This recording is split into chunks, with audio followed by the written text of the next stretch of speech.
बिस्मिल्लाहिर्रहमानिर्रहीम। अस्सलाम वालेकुम नाज़रीन, हमारी आज की वीडियो का मौजू है हज़रत इमाम हुसैन की लाश की हिफाजत करने वाला शेर अबू हारिस कौन था। इमाम हुसैन के बचपन में पाले हुए इस शेर को क्यों आज़ाद किया गया था, ये शेर आज़ाद होने के बाद कहाँ गया और फिर करबला किस तरह पहुँचा और अबू हारिस शेर ने यजीद फौजियों के साथ कैसा सलूक किया, और इन तमाम सवालात के जवाब आपको आज की इस वीडियो में दिए जाएंगे। तो ये वीडियो को मुकम्मल जरूर देखिए। इमाम हुसैन अलैहिस्सलाम ने एक छोटा सा शेर रखा हुआ था जिसका नाम अबू हारिस था। उसको मौला ने बहुत प्यार किया था, जो कि मौला हुसैन का घर मस्जिद के साथ ही था, तो वो शेर बाहर बैठा रहता था, वक्त गुजारता रहता था और वक्त गुजरता रहा और शेर जवान हो गया। कुछ सहाबियों को इससे हसद हुआ कि अबू हारिस को वहाँ से निकालने का मंसूबा बना लिया, और उन्होंने अबू हारिस को वहाँ से निकालने का मंसूबा बना लिया और सोचा इस शेर को मदीना में नहीं रहने देंगे। आखिर वो नबी अलैहिस्सलाम के पास गए और कहने लगे, या रसूलुल्लाह सल्लल्लाहु अलैहि वसल्लम, हुसैन का शेर जवान हो गया है, हमें डर रहता है कि कहीं हमें काट ना ले, जंगल की चीजें हैं और जंगल में ही अच्छी लग। नबी पाक सल्लल्लाहु अलैहि वसल्लम ने फरमाया कि कल तक तुमको ये शेर मदीना में नजर नहीं आएगा। शाम को नबी पाक सल्लल्लाहु अलैहि वसल्लम इमाम हुसैन के पास आए, प्यार किया और फरमाया, बेटा हुसैन, तुम्हारा शेर तो जवान हो गया है। इमाम हुसैन मुस्कुराए और नाना जान की गर्दन में बाहें डालकर बोले, नाना जान, जैसे ही बड़ा होता जा रहा है मुझसे मोहब्बत ज्यादा करता है और मेरे बगैर नहीं रहता। नबी पाक सल्लल्लाहु अलैहि वसल्लम ने फरमाया, हुसैन बेटा, आपके नाना के सहाबी डरते हैं इसलिए कि वो नमाज के लिए आते जाते हैं, इनको डर है कि ये शेर कोई नुकसान ना पहुंचा दे, बेटा इसे आजाद ना कर दे। ये कहना ही था कि इतने बड़े बड़े आंसू इमाम हुसैन की रुखसार पर आए, मगर मुस्कुरा कर फरमाया कि नाना जान, आज का दिन निकल ले, कल आपको नजर नहीं आएगा। नबी पाक सल्लल्लाहु अलैहि वसल्लम ने फरमाया, बेटा हुसैन, आज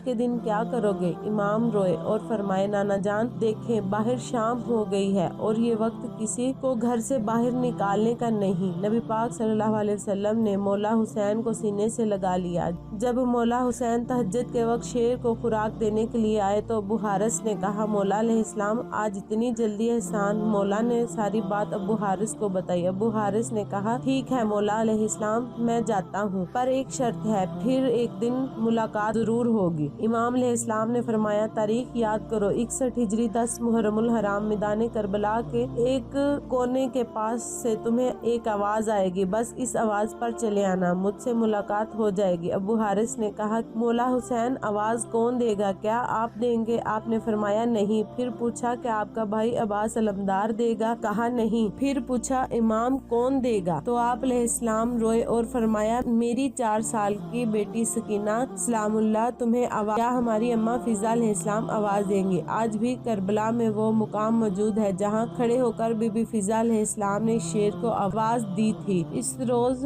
बस बीबी ने आवाज दी कि अबू हारिस, जल्दी, मेरे बाबा की लाश पर घोड़े भाग रहे हैं। मगर हाय अफसोस कि अबू हारिस करबला की जमीन पर पहुंचा तो इमाम हुसैन अलैहिस्सलाम की लाश के 7 हिस्सों में तकसीम की थी। अदरीस बिन अब्दुल्ला कहते हैं, इस रोज बीबी ने आवाज दी, अबू हारिस, जल्दी, मेरे बाबा की लाश पर घोड़े भाग रहे हैं। मगर हाय अफसोस कि जब अबू हारिस करबला की जमीन पर पहुंचा तो इमाम अलैहिस्सलाम की लाश के 7 हिस्से हो चुके थे। अदरीस बिन अब्दुल्ला कहते हैं कि इमाम हुसैन अलैहिस्सलाम शहीद हो गए और उमर सईद के लश्कर ने लाशुद अक्सद को दोबारा पामाल करना चाहा तो फिजा ने जनाब ज़ैनब अलैहिस्सलाम से कहा कि बीबी, एक रोज समंदर में सफर कर रही थी, मेरी कश्ती टूट गई और मैं एक जजीरे पर पहुंच गई। वहां पर एक शेर मेरे सामने आ गया तो मैंने इससे कहा, ए बिल्ते हारिस, मैं रसूल खुदा सल्लल्लाहु अलैहि वसल्लम की कनीज हूँ। जब उसने ये सुना तो आगे बढ़ गया और रास्ते की तरफ मेरी रहनुमाई की। अब मुझे इजाजत दे के मैं इसे आवाज दूं, बुलाऊं, इसे बताऊं फर्जंदे रसूल खुदा सल्लल्लाहु अलैहि वसल्लम के साथ क्या करने वाले हैं। बीबी फिजा इस शेर को आवाज देती है, इसके पास गई और कहा, ए अबू हारिस। शेर ने अपना सर उठाया। फिजा ने कहा, तुम्हें ये मालूम है कि ये लोग तुम्हारे इमाम के साथ क्या करने वाले हैं, लाशा दोबारा पामाल करना चाहते हैं। ये सुनकर शेर इमाम अलैहिस्सलाम की लाश पर आया, लाश अक्सद पर बुलंद आवाज آواز سے گڑ گڑانے لگا اور دونوں ہاتھوں سے جسم اقصد کو چھپا لیا۔ لشکر والے آئے تو شیر کو دیکھا۔ عمر سعید نے کہا یہ فتنہ ہے، اسے جوش نہ دلاؤ اور وہیں لوٹ جاؤ۔ چنانچہ سب واپس لوٹ گئے۔ جناب فضا علیہ السلام نے شیر کی آنے کی خبر جناب زینب علیہ السلام کو سنائی اور اس طرح لاشیں متحرہ پامال ہونے سے محفوظ رہی۔ واضح حارث مولا علیہ السلام کا پالا ہوا شیر تھا جو کہ خاندان نبوت کا وفادار تھا، آج بھی مولا علی سرکار سے مسوب ہے۔ جناب بی بی فضا علیہ السلام اور بی بی فاطمہ الزہرا کی وفادار کنیز تھی، جنہوں نے فاطمہ سلام اللہ کے بعد بھی ان کے بچوں کا ساتھ نہیں چھوڑا اور جناب بی بی زینب اور بی بی کلثوم علیہ السلام کے ساتھ ساتھ رہیں اور قبیلے میں بھی امام حسین علیہ السلام کے ہمراہ رہیں۔ ان کی بہنیں اور بیٹیوں کا سہارا بنی، جنہیں اماں فضا علیہ السلام کہا جاتا ہے۔ رسول خدا صلی اللہ علیہ وسلم نے اپنی ظاہری زندگی میں جناب بی بی فضا علیہ السلام کو پاؤں کی قبولیت کی سند بخشی تھی۔ واقعی کربلا پیش آنے سے قبل مانگ چکی تھی اور ان کو تیسری دعا واقعہ کربلا کے لیے سنبھال رکھی تھی۔ لاشائے امام حسین علیہ السلام کی ایک بار پامال کے بعد دوبارہ پامالی سے بچانے کے لیے ابو حارث یعنی شیر